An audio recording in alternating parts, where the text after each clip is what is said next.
Deus que não é homem pra mentir. Tudo pode passar, tudo pode mudar, mas tua palavra vai se cumprir. Por favor, abra agora comigo a sua Bíblia. Em primeiro lugar, no livro de 1 João. Livro de 1 João, capítulo 5. Lá para o final da sua Bíblia, antes do Apocalipse. 1 João, capítulo 5.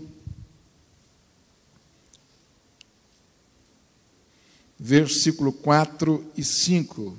E eu quero que você leia esse texto comigo, bem forte, com bastante atenção. Repetindo, 1 João, capítulo 5. Amém? Está projetado o texto ali e nós podemos ler ali também. 1 João, capítulo 5, versículo 4 e 5. Vamos ler todos juntos? Porque todo que é nascido de Deus vence o mundo, e esta é a vitória que vence o mundo, a nossa fé. Quem é o que vence o mundo, senão aquele que crê ser Jesus, o Filho de Deus? Mais uma vez, gente, para ficar gravado, porque todo que é nascido de Deus vence o mundo, e esta é a vitória que vence o mundo, a nossa fé. Quem é o que vence o mundo, senão aquele que crê ser Jesus, o Filho de Deus? Amém? Agora você vai comigo lá para o Velho Testamento, livro do profeta Abacuque.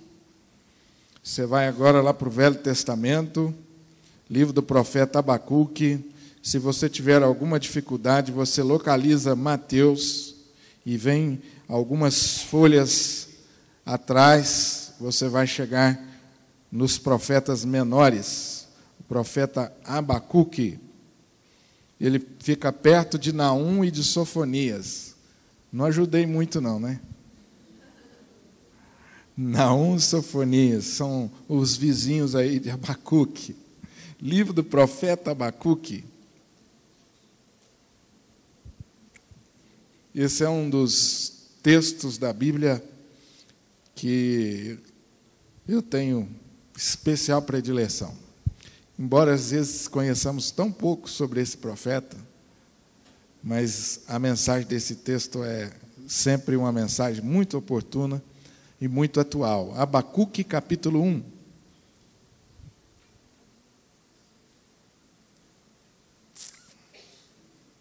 Amém?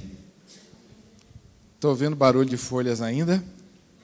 Vamos esperar.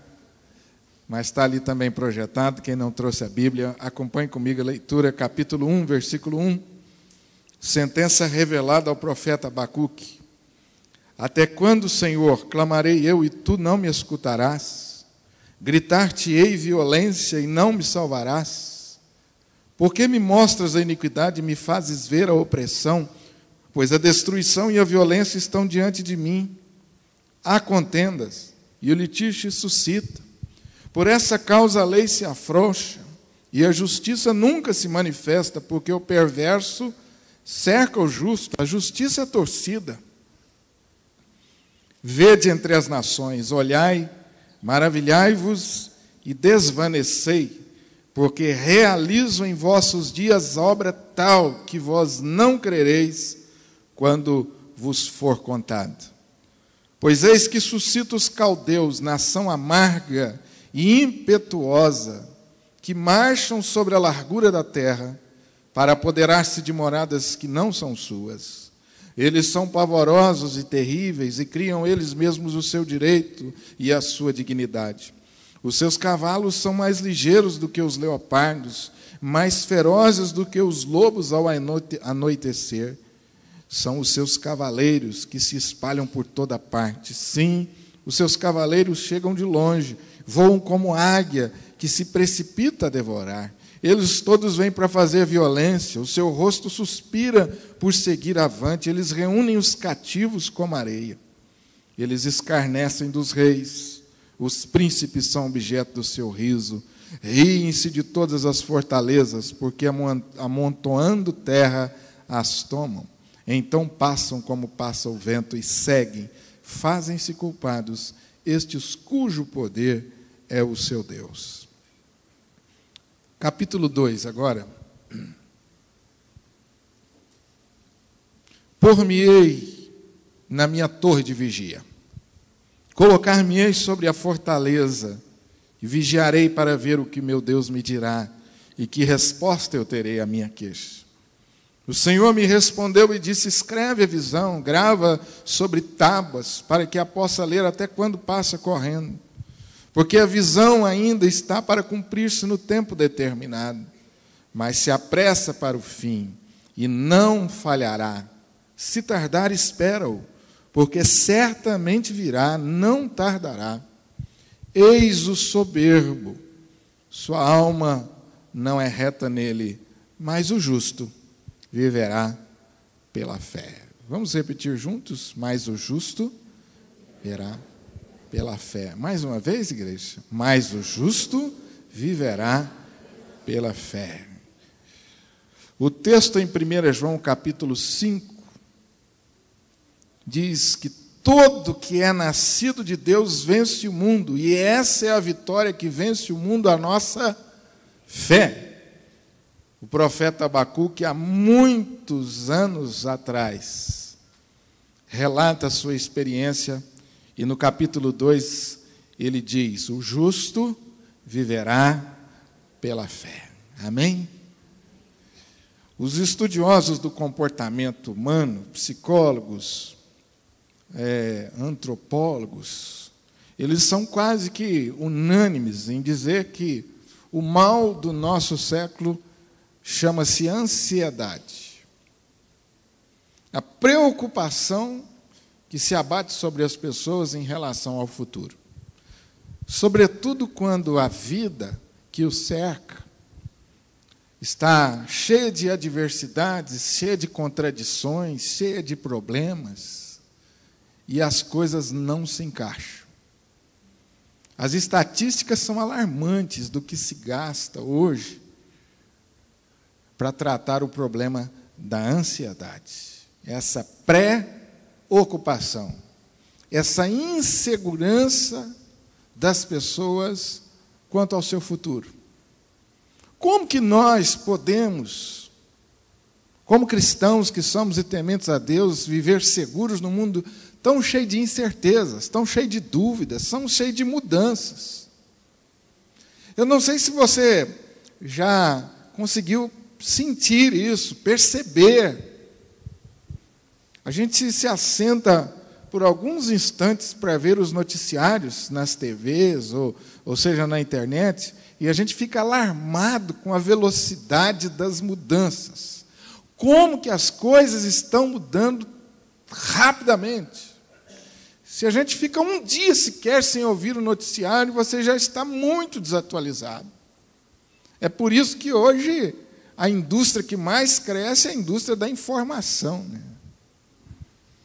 Eu estava vendo uma reportagem ontem sobre ciência e tecnologia, dizendo do sucesso de alguns jovens brasileiros que fizeram um aplicativo e estão vendendo que nem água pelo mundo afora. E eles tiveram uma sacada. É impressionante como que a tecnologia hoje cresce, se desenvolve e abre diante de nós oportunidades incríveis. E o repórter perguntava assim: mas como que vocês perceberam isso?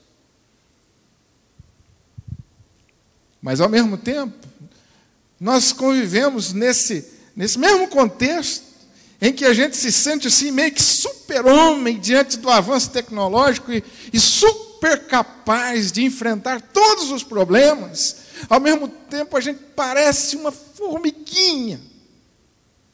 Quando a gente vê também junto as notícias da violência que cresce, a violência doméstica. É alarmante a violência doméstica hoje, o que se diz. Antigamente a gente ouvia falar da violência dos homens contra as mulheres, né? Por isso foi criada a lei Maria da Penha, não é verdade? Hoje eu brincava na hora do almoço, toma cuidado, porque agora virou, as mulheres. Né? Elas estão aí picando em pedacinhos, colocam na mala e saem tranquilas. Não é uma vez não, meu irmão. Não é uma vez não. Em que você ouve esse tipo de coisa, chocante demais. Comum. Como que nós podemos viver num contexto assim, ainda permanecer seguros? Esse é o contexto do profeta Abacuque. Você pode olhar para esse texto e pensar assim, pastor, mas esse texto é do Velho Testamento, isso aí tem mais de 2000 anos, tem mais mesmo. Mas parece que nós estamos lendo a primeira página do jornal de grande circulação no nosso país. Olhe para o texto para você ver. Versículo 1, você encontra aí o desabafo do profeta. Você sabe que a gente, como crente, precisa de desabafos? Sabia disso? Profeta desabafa. Deus, até quando? Até quando, Senhor, essa situação vai continuar? Até quando, Senhor?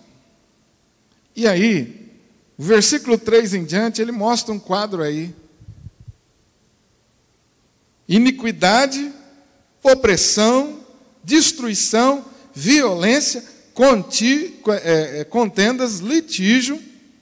Versículo 4, ele fala da crise do poder judiciário. Não é? A última notícia que a gente ouviu, a lei se afrouxa, a justiça nunca se manifesta, porque o perverso cerca o justo, e a justiça é torcida. Não é que não tem justiça, o sistema judiciário aqui era sofisticado para aqueles dias. Tinha justiça, tinha juiz, mas a justiça era torcida. Era um problema ético, era um problema de valores, era um problema moral. E é diante desse contexto que esse homem de Deus, esse crente, sente-se abalado. Há duas coisas que Abacuque faz, que são interessantes, simples, mas muito oportunas. Primeiro, ele questiona. Crise nos faz questionar. Isso é legítimo. Deus muitas vezes permite a crise para nos levar a questionamentos. Deus muitas vezes permite que a crise perdure para que eu possa parar um pouco e perguntar o que é que está acontecendo. Por que isso, Senhor? Segundo, e aqui vem a grande lição para nós, uma das grandes lições. Diante desse contexto de dúvidas, de incertezas, e diante do silêncio de Deus, para onde esse homem vai? Diante da obscuridade, os teólogos chamam o silêncio de Deus de problema da obscuridade. Para onde esse homem vai? Para onde nós corremos? O que é que você faz diante desse contexto de dúvidas e de incertezas? Para onde ele vai? Capítulo 2 claramente me diz que ele vai para a oração. Parece uma coisa tão óbvia, né? Tão simples. Tão simples. Para quem já conhece a palavra de Deus há algum tempo, já está no caminho da fé, parece que eu estou falando uma coisa aqui, mesmo do jardim da infância. mas embora seja tão óbvia, né, e tão básica, muitas vezes tão negligenciada. Diante da ansiedade, as pessoas se desesperam. E não poucas vezes a gente vê situações muito complicadas, difíceis, porque as pessoas, numa tentativa, num desespero, tentando resolver o problema, se meteram em cada complicação, em cada confusão, foram para o lugar errado, recorreram às pessoas erradas e estão cada vez mais se afundando. Então, eu aprendo nesse texto duas coisas: questionar não é pecado, desabafar não é pecado. E segunda coisa, vou para a torre de vigia, ou vou para a torre de refúgio, como você quer chamar.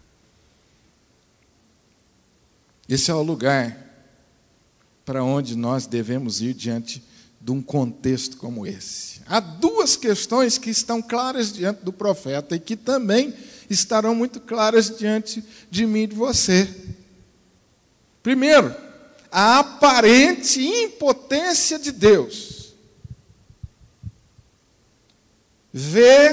Deus olha, Deus vê aquela nação perversa dominar, impor escravidão, fazer o povo de Deus sofrer, e parece que Deus não se importa com isso. E o profeta sente isso na pele, quando ele vê a iniquidade e a opressão, e ele não consegue reagir a ela. Então ele diz: até quando, Senhor, eu vou reclamar, eu vou clamar, e o Senhor não vai me escutar? A sensação que o profeta tem aqui é da impotência de Deus diante do mal que avança. E se eu e você não vigiarmos, meus irmãos, nós também entramos por esse caminho. Diante das adversidades e da grandeza dos problemas e da maldade, o nosso Deus como que diminui. Até quando, Senhor? E quando Deus permanece em silêncio, e nós temos essa sensação da aparente impotência de Deus, nós começamos a enxergar algumas coisas. Primeiro, nós enxergamos de uma forma mais profunda e aguda a maldade do homem. As pessoas nos dias de Abacuque perderam a noção ética e a frouxidão moral tomou conta.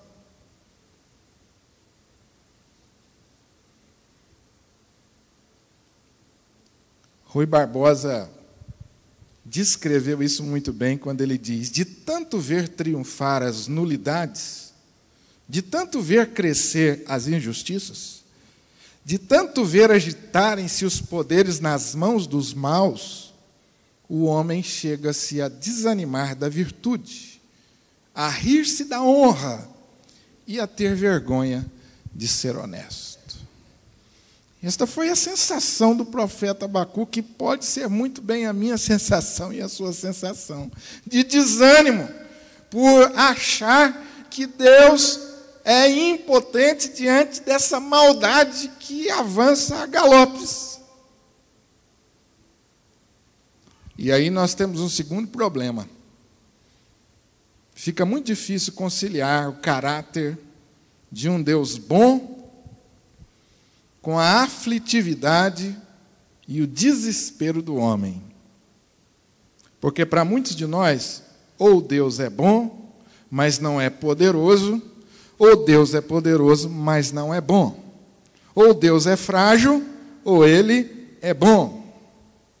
Então nós temos muita dificuldade de conciliar. Deus é soberano e todo-poderoso, e ao mesmo tempo Ele permite a maldade. Como conciliar essas duas coisas? A teologia de Abacuque, que era uma teologia milenar, dizia desde sempre sobre a soberania de Deus, o Deus Todo-Poderoso que abriu o mar vermelho, que libertou o povo da escravidão do Egito de uma forma extraordinária, maravilhosa, o Deus Todo-Poderoso que confrontou os poderes das trevas, Deus soberano. Essa era a teologia que estava na mente de Abacuque, assim como talvez seja a teologia que esteja na minha mente e na sua mente. O problema é que quando o mal cresceu e Deus permaneceu em silêncio, a teologia de Abacuque entrou em crise. Onde está esse Deus tão poderoso que os meus antepassados me ensinaram? E aí ele entra em crise. E aí a gente costuma procurar textos bíblicos para confirmar, para explicar, né? Como que pode um Deus tão poderoso, sendo amor, e sendo Deus que protege e guarda seus filhos, permitir o sofrimento? Nesse tempo, muitas pessoas também experimentam um desânimo em relação à própria vida. O verso 14 diz: porque fazes os homens como os peixes do mar, como os répteis que não têm quem os governe. Olha a indagação de Abacuque. Por que, Senhor? É melhor não viver, porque está um descontrole total, Senhor.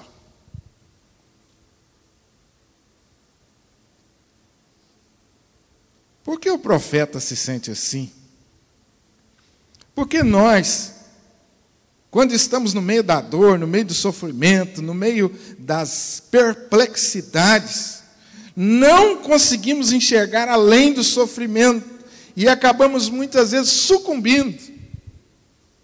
E aí me vem à mente aquela ilustração com a qual Jesus termina de forma maravilhosa o Sermão do Monte. Há dois tipos de homens, né?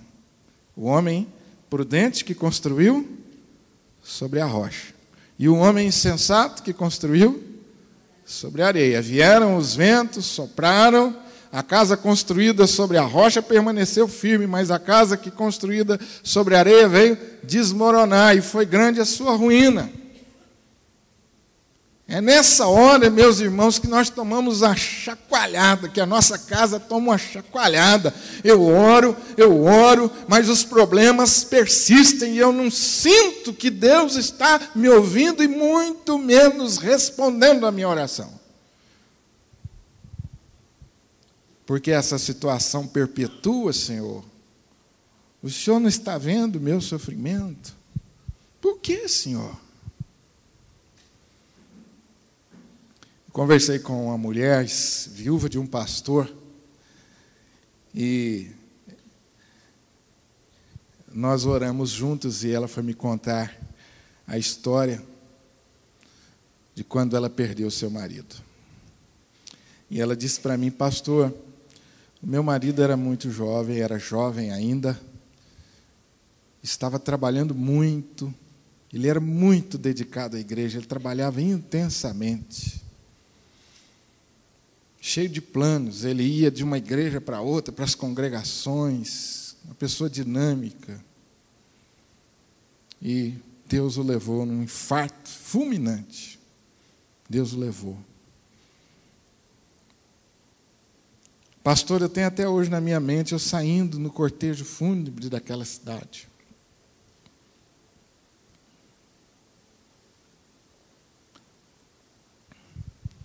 Mas eu não tinha o que fazer, né? Continuei.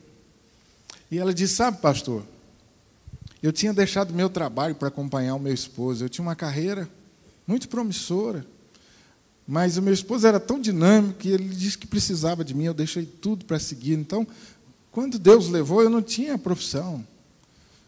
E eu recebia meio salário mínimo para sustentar minha casa e meus 3 filhos. E eu tinha que desocupar a casa da igreja porque tinha que chegar outro pastor.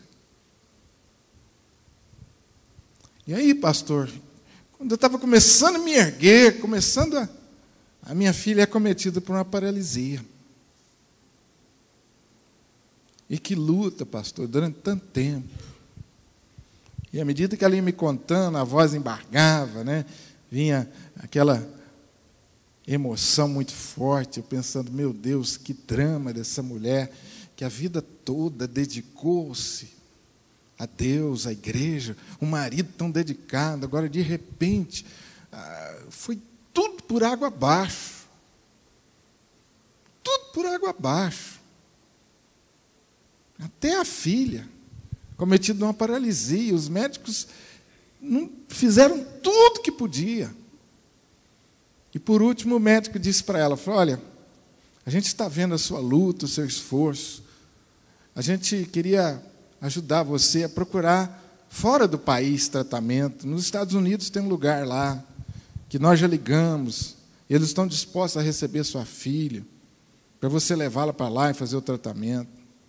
E ela ouviu os médicos e disse assim, olha, eu agradeço muito, mas eu não tenho como ir, eu não tenho recurso para fazer viagem, eu não tenho um tostão para pagar uma passagem, eu não tenho nada, nada. Não tem como sair. E ela disse que juntou aqui aquele restinho de fé que lhe sobrava, olhou para o médico e diz assim, o mesmo Deus que opera lá nos Estados Unidos, opera aqui, eu não vou ficar aqui.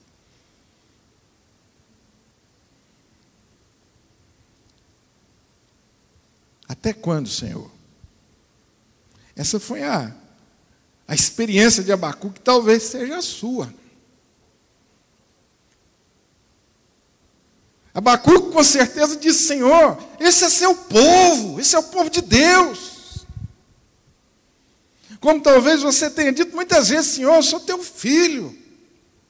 Por que essa situação persiste?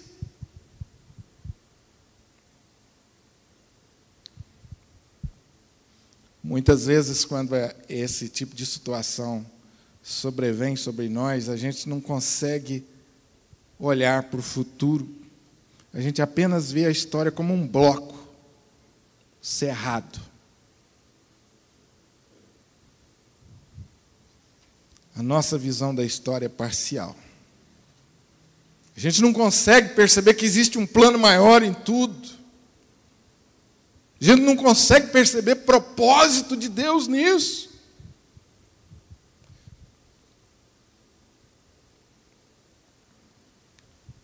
Jesus ministrou aos seus discípulos por mais ou menos 3 anos e meio. E dos eventos que marcaram o trabalho de Jesus, a formação espiritual dos discípulos, o que mais me chama a atenção é aquele em que Jesus, junto com os discípulos, ele olha para os seus discípulos e ordena que os seus discípulos atravessem o mar.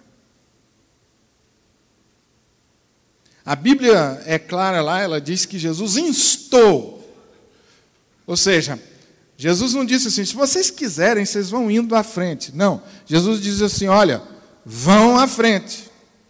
Com ênfase, de modo que não tinha dúvida de que aquilo era uma ordem, de modo que não tinha dúvida que essa era a vontade de Jesus. Então os discípulos partem, entram naquele barquinho e começam a travessia do mar. E no meio do mar uma tempestade, a Bíblia diz que eles ficaram apavorados com medo de morrer. E aí a gente pergunta, mas como que pode Jesus ter mandado a gente atravessar esse mar? Ele não é Senhor soberano, ele não sabia dessa tempestade. Como que pode Jesus instar, ordenar, mandar que a gente faça isso, que a gente atravesse esse mar, sabendo que nós íamos enfrentar essas lutas? Por quê? Eu fico pensando quantas indagações devem ter surgido naquele barco, né? E quando Jesus se aproxima do barco, ele vem andando sobre as ondas, entra no barco, Jesus repreende eles por causa da falta de fé. Por que duvidaste? Jesus estava trabalhando a fé. Porque todo que é nascido de Deus vence. E essa é a vitória que vence o mundo, a nossa fé. Como que eu vou, pastor, encontrar sentido nessas coisas? Como que eu vou encontrar segurança nesse mundo tão agitado, tão cheio de problemas e tantas mudanças? Há 3 grandes revelações que a palavra de Deus faz a nós. Em primeiro lugar, eu e você precisamos sempre lembrar e nunca duvidar que a história está sob o controle divino. Fala comigo isso, por favor. A história está sob o controle de Deus.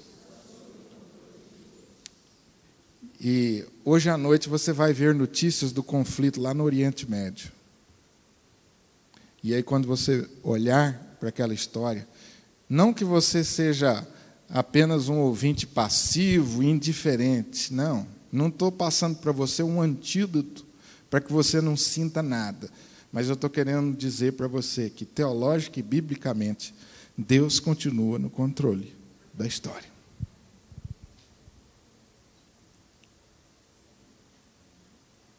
O versículo 6, finalmente Deus responde.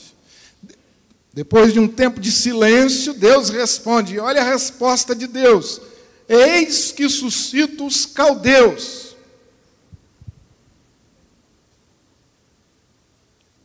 Os caldeus, como diz o texto, nação amarga e ímpia, que talvez de todas as nações ímpias ela era a mais impiedosa, mais cruel, mais violenta.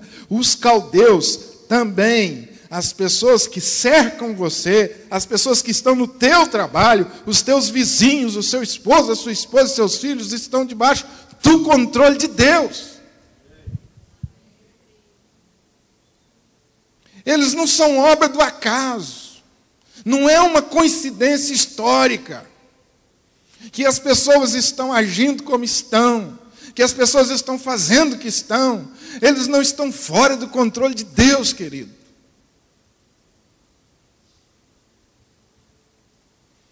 Aquela nação estava fazendo a vontade de Deus. Amém? Como pode? Nação amarga, ímpia e piedosa. Eles estavam fazendo a vontade de Deus. Então, quando você olhar para um ímpio que está sendo instrumento de Deus para abençoar a sua vida, aí você olha para ele e diz assim: esse camarada é obediente a Deus, hein? O que a gente fala? Deus, esse incrédulo, esse miserável, você não conhece nem um tio da sua palavra, você não tem um pingo de temor. Ele é instrumento de Deus na sua vida. Ele está sendo obediente.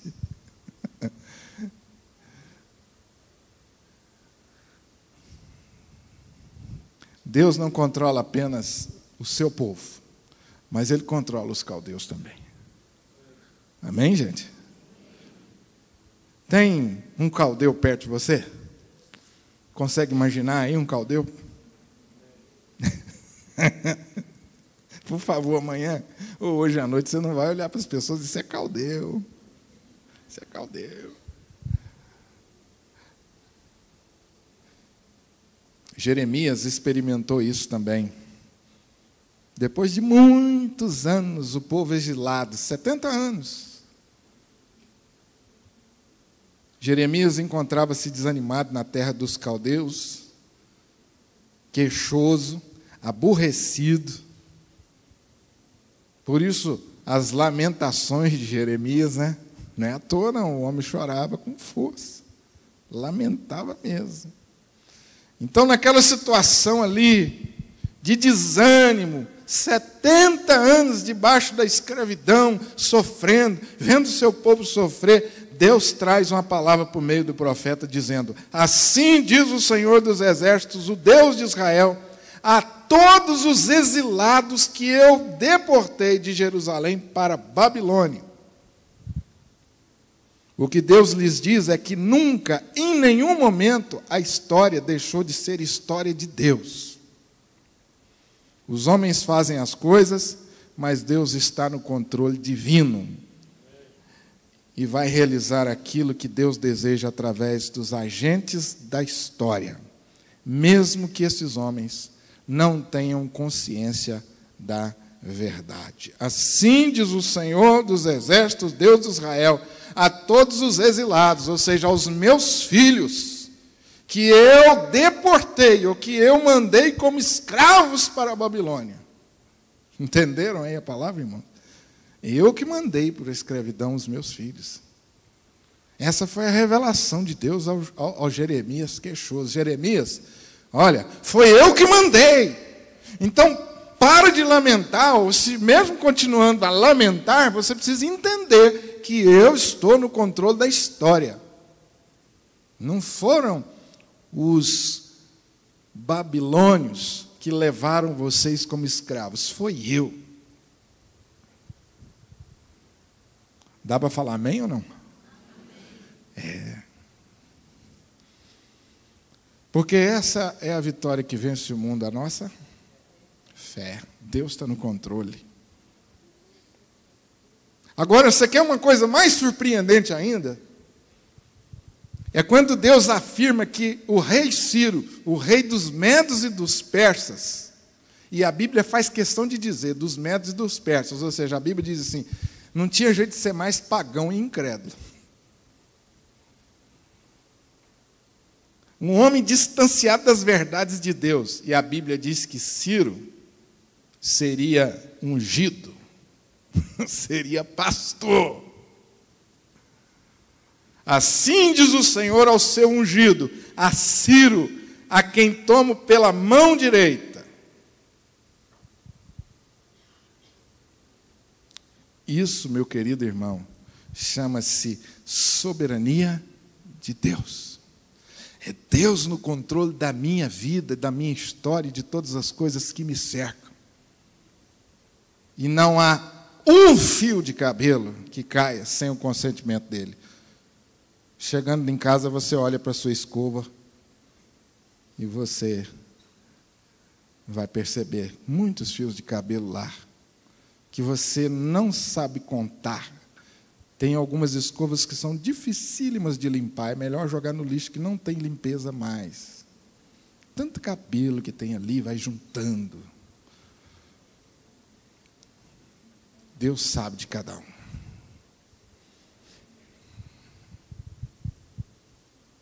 O tema mais constante no livro do Apocalipse é: todas as coisas estão debaixo do controle de Deus. A história termina assim, conforme registra o Apocalipse. Às vezes achamos que o mundo é caótico, que não há coerência, que não há propósito, mas as coisas não são como aparentam ser. A Bíblia diz que agora, porém, ainda não vemos todas as coisas a Ele sujeitas. Nem tudo está claro para nós, mas todas as coisas seguem o propósito de Deus. Você pode repetir?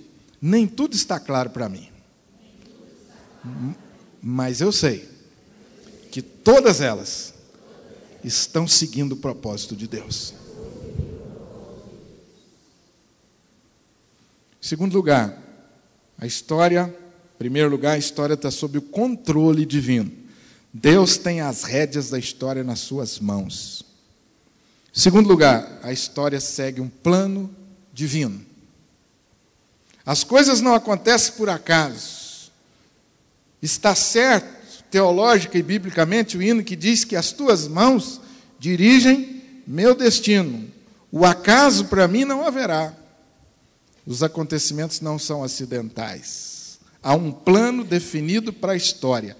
Deus vê desde o princípio até o fim de uma vez só. Deus vê a minha vida e a sua vida desde o princípio até o fim de uma vez só. Você consegue imaginar isso? Que a sua vida agora está desde o primeiro dia até o último diante de Deus. Glória a Deus, amém. Desde o primeiro dia até o último, e nenhum fio de cabelo durante toda essa história cai sem o consentimento dele. Isto é soberania de Deus. Esta é a fé que vence o mundo, querido. A história segue um plano divino. Há 3 revelações do Apocalipse. Primeiro, o povo de Deus é vitorioso. Apocalipse 19, 9, 22, 14. O povo de Deus é vitorioso, está decretado. Ah, pastor, os muçulmanos estão avançando e nós temos que evangelizar. Temos mesmo que evangelizar, temos que fazer a obra missionária, ela é urgente. Agora, meu irmão, a vitória da igreja está decretada. Trabalha sem ansiedade, trabalha confiante.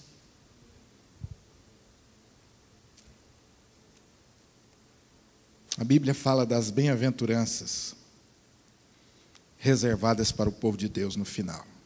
Satanás não pode impedir a igreja, não pode impedir que aqueles que foram lavados no sangue do Cordeiro participem da festa final. Amém? Satanás não pode impedir que os lavados pelo sangue do Cordeiro participem da festa final. Descansa no Senhor. A igreja segue vitoriosa em nome de Jesus.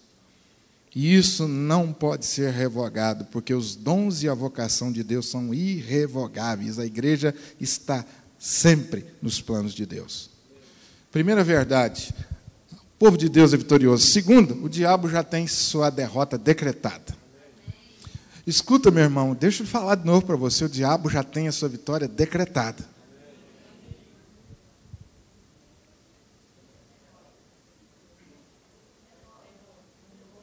Ah, misericórdia. Obrigado. O diabo já tem a sua derrota decretada. Obrigado. O diabo já tem a sua derrota decretada. Na cruz do Calvário, ele foi vencido. E no último confronto, ele será completamente destruído. Dá para você guardar isso? Na cruz do Calvário ele já foi vencido, vitória decretada, ali foi selado. E no confronto final, a Bíblia diz que com o sopro da boca de Jesus, ele será completamente destruído e aniquilado. Terceiro lugar, terceira revelação do Apocalipse, o Cordeiro é vitorioso. Vi o céu aberto e eis um cavalo branco, o seu cavaleiro se chama Fiel e Verdadeiro, e julga e peleja com justiça. Os seus olhos são como chama de fogo, e na sua cabeça há muitos. Aleluia. Eu queria terminar dizendo para você, a história está debaixo do controle divino, a história segue um plano divino, e a história segue o horário divino. A história está sob controle, ela segue um plano divino, nada nos pormenores é por acaso, e finalmente ela vai também no tempo de Deus. Um dos maiores dilemas nossos da campo da fé é sobre o tempo da intervenção de Deus, ou o tempo da resposta de Deus. Esse é um dos maiores dilemas nossos, e esse era um dos dilemas de Abacuque, o campeão da fé. Esse é um dos dilemas seu também, campeão da fé. Eu estou orando, estou esperando. O tempo está nas mãos de Deus. O tempo da resposta está nas mãos de Deus. É por isso que esse homem se coloca na torre de vigia, e a Bíblia diz que ele espera confiante a resposta de Deus. E Deus diz assim, ela vai se cumprir no tempo determinado. Versículo 3, capítulo 2, versículo 3. Agora, Abacuque, eu não estou dormindo, ela se apressa para o fim, ela não falhará. Se tardar no seu tempo, espera, porque certamente virá, não tardará. A Bíblia nos afirma que há tempo para todo propósito debaixo do céu. Houve um momento que Jesus teve que olhar para os seus discípulos e falar assim, ainda não é chegada a minha hora. Jesus caminhou no tempo de Deus. No tempo de Deus ele se revelou. Vindo, porém, a plenitude do tempo, Deus enviou o seu filho nascido de mulher. Ou seja, no tempo exato, no centro do drama da história, está o Filho de Deus. Amém? Essa é a vitória que vence o mundo. A nossa? Há 3 coisas que precisam estar na sua fé. Primeiro, Deus tem o controle da minha história. Fala aí para mim, Deus está no controle da minha história. A minha vida segue o plano divino. A minha história segue o horário divino. Portanto, meus irmãos, sede firmes e perseverantes, sabendo que no Senhor o nosso trabalho não é vão.